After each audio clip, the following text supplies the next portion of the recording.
Hi it's me Renu. இது தெரியாமல் யாருமே எஸ்சிடிசி புக் பண்ணாதீங்க. என்னன்னு சொல்லிட்டு நான் உங்களுக்கு சொல்கிறேன்.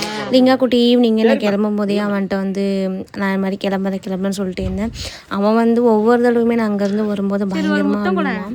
இந்த வாட்டி கொஞ்சம் இது என்னமோ சொல்லி அவனை சமாதானப்படுத்தி அளவிடாமல் வந்துட்டோம். ஆனால் ஒவ்வொரு தடவை அங்கேருந்து வரும்போது ரொம்ப கஷ்டமாக இருக்கும். குழந்தை வந்து அழுதுகிட்டே இருப்பான், நம்மளை விட்டு போகக்கூடாது அப்படின்னு சொல்லிட்டு அது ரொம்பவுமே கஷ்டமாக இருக்கும்.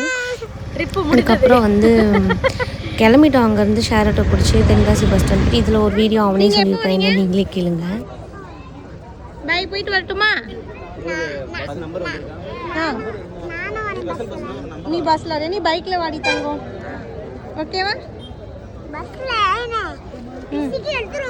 ஆமா உன நசுக்கிடுவாங்க. நசுக்கி பிசுக்கி எடுத்துருவாங்க. என்ன பண்ணு, பைக்ல வரணும் சரியா? அவங்ககிட்ட ஒரு வழியாக நாங்கள் பஸ்ஸில் போகிறோம், நீ பைக்கில் வாடா அப்படின்னு சொல்லிட்டு எஸ்ஐடிசியில் யாருமே தெரியாமல் இப்போ புக் பண்ணாதீங்க. நாங்கள் வந்து ஸ்பெஷல் பஸ் அப்படின்னு சொல்லிட்டு இவர் எங்கள் ஹஸ்பண்ட் புக் பண்ணிட்டாரு. அப்போவே சொன்ன லாங்க்கு 3 சீட்டர் வராதுங்க, 2 சீட்டர் தான் வரும், அதுவான்னு பார்த்து பாருங்கள். எங்கள் ஹஸ்பண்ட் ஃபெஸ்டிவல் டைமில் பஸ் கிடைக்கிது கஷ்டம் விட்ரி அப்படின்னு சொல்லிட்டாரு.